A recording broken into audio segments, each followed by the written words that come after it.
Good day, everybody, and welcome to another edition of the Military and Foreign Affairs Network. I am your host, the voice of reason. Well, it seems like just 20 minutes ago, I was making a video on the ongoing situation between Ukraine, Russia, the West, and I was talking about kind of some different subjects in terms of the forced disposition of the Russians. And there's more information coming out in terms of some thoughts by the United Kingdom in terms of what some media outlets are reporting over by the Brits, the UK. So what are we looking at here? So UK is reporting. So this is LBC News. UK accuses Putin of plotting puppet regime in Ukraine amid fears of Russian invasion. Stoke-on-Trent Live. Britain accuses Putin of plotting to install pro-Moscow leader in Ukraine. BBC. Good old BBC. UK warns of plot to install Russian ally in Ukraine. So how are the Russians going to do that? How are they going to put a Russian puppet in charge of Ukraine? Well, there's two ways in all probability. There's three ways that they could do this.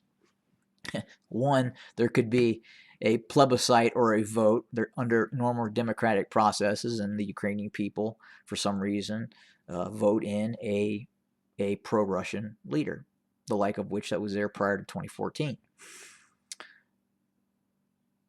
The next option would be the less kinetic option would be a military coup d'etat, where the military component, the armed forces of the Ukraine, topple the current Ukrainian government and put in a Russian puppet. And finally, the third option would be an all-out invasion by the armed forces of the Russian Federation.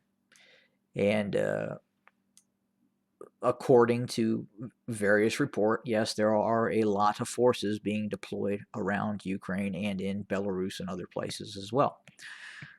But that effort to topple the Ukrainian government, seize control of Kiev, and then quite possibly you're talking also marching into Western Ukraine, because I don't think the Ukrainians would stop fighting after the loss of Kiev. I think they would continue to fight, and just taking Kiev would be incredibly complex.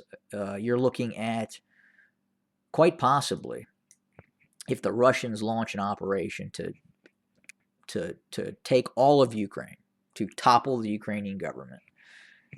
I mean, we haven't seen fighting like what would occur since World War II. It would be that brutal. And look, the Ukrainians are an industrial nation. You got 40 million people. You got very, very large cities. You have a military-industrial complex. Look, the Ukrainians can build their own tanks. They refurbish their own tanks. They can manufacture firearms. They have metallurgy. I mean, they are an industrial nation. And, this isn't like invading Iraq, okay? This is a much, much tougher nut to crack than a operation to topple Saddam Hussein. So, again, that whole concept, even going after Kharkiv, I hope I'm saying that right. I've been corrected a couple of times on that one, but I think I'm getting it. But even Kharkiv, huge city, very, very large city. And even we've heard about the current Ukrainian leader talking about the possible seizure by Moscow of the city. So again, they would first have to envelop the city, and then they'd have to take the city. And I'm guessing that the Ukrainians would fight for Kharkiv units. There's going to be some vicious street to street fighting in very, very built up urban terrain. And again, urban terrain not seen since the battle for Berlin. I mean, this is kind of what you're looking at right here, the size of the fighting that would take place. But I don't know. I think the opportunity, and this is what really has me scratching my head, is that if Putin really had wanted Ukraine, and you know, maybe he does, maybe he's even become more resilient in terms of wanting to take the Ukraine. Maybe he just wasn't in that state of mind in 2014. But 2014 and prior to 2014, that was the opportune time for Russia to take control of Ukraine. Its army was discombobulated. It was in a much dire situation in terms of military capability and training in 2014 in the early stages of the conflict and where we are now.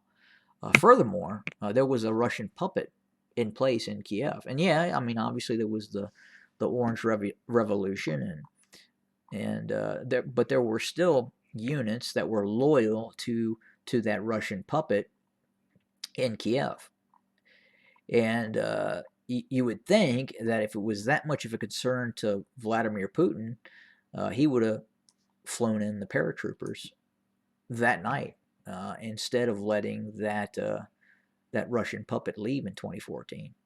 It just seems like that would have been the time to say, hey, this is and they've said it, that this is a George Soros Western operation, and we're going to put a stop to it, just like they did in Kazakhstan. Probably been a little bit tougher for the Russians to launch an operation like they did in Kazakhstan. Obviously, the Russian military is more capable now than they were in 2014, but the Russians were still getting very good. They were getting better than definitely where they set in 2008, and obviously the 2008 war with Georgia really kind of set things in motion in terms of reforms to make the Russian army a more modern force. And by 2014, it had capabilities. It had some pretty good capabilities, which they could have utilized to keep that Russian puppet in power. But they didn't do it. So again, fast forward to 2021, and you know, you got the UK press talking about toppling the Ukrainian government, putting in a puppet. Well, how are they going to do it?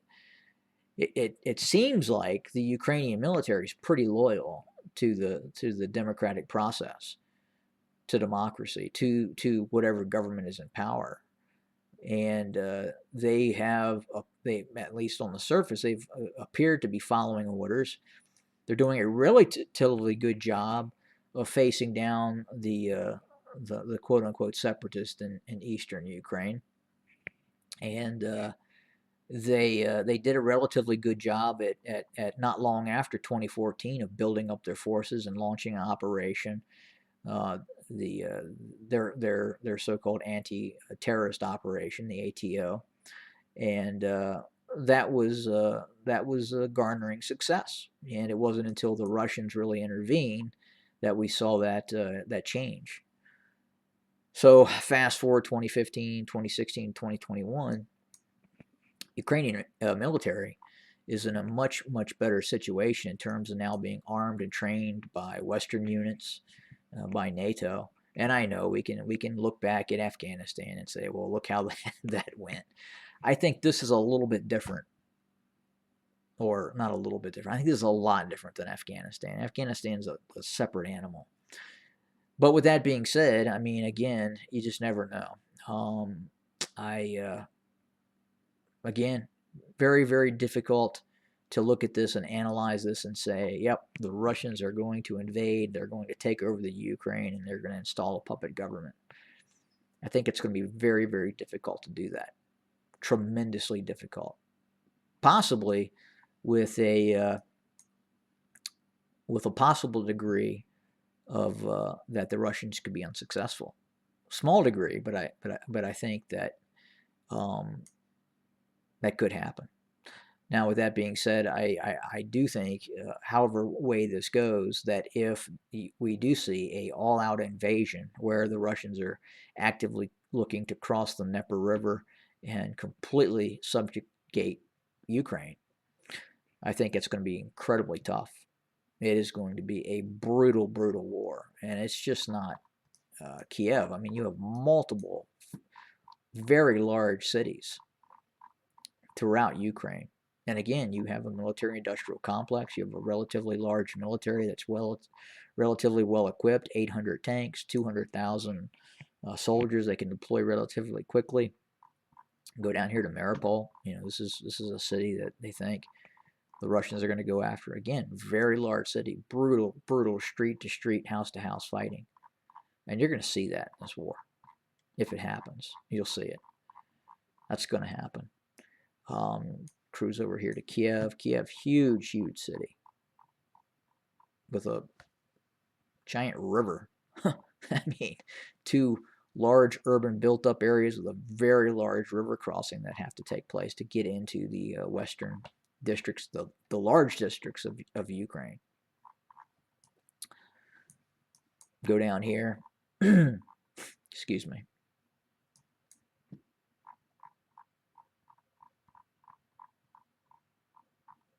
Large city. So again, the concept that this is just going to be a walk in the park for the Russians, that they're just going to bust into Ukraine and just take the whole damn country. I just, again, I don't think it's going to be that easy for the Russians. And in fact, it's going to be incredibly difficult. And that's why I'm just, I know we're hearing that if you listen to the mainstream media, that the Russians are coming. It's it's going to happen. I don't know. It could be something else going on here, and maybe not. But again, just look at the size of these cities, and not just that. The terrain. I talked about the spruce forests, and I mean it's not going to be an easy nut to crack for the Russians. And actually it's going to be very, very difficult. And I would think that you would have seen an expansion of the Russian armed forces. You would have seen a massive call up of reservists, and that may be happening. I mean, we're not seeing too much of it. We are seeing, according to the media, that basically the entire Russian military is being moved from east to west, or the units that are in the east being moved west, and obviously Western units are being deployed along the border as well. But I think it doesn't really matter of how many units that they move. It's still going to be an incredibly, incredibly hard operation to launch if it's the Russians. So just wanted to talk about that in terms of those news reports we're seeing by the UK talking about this so-called Russian puppet the Russians may be installing. Have a good day, everybody.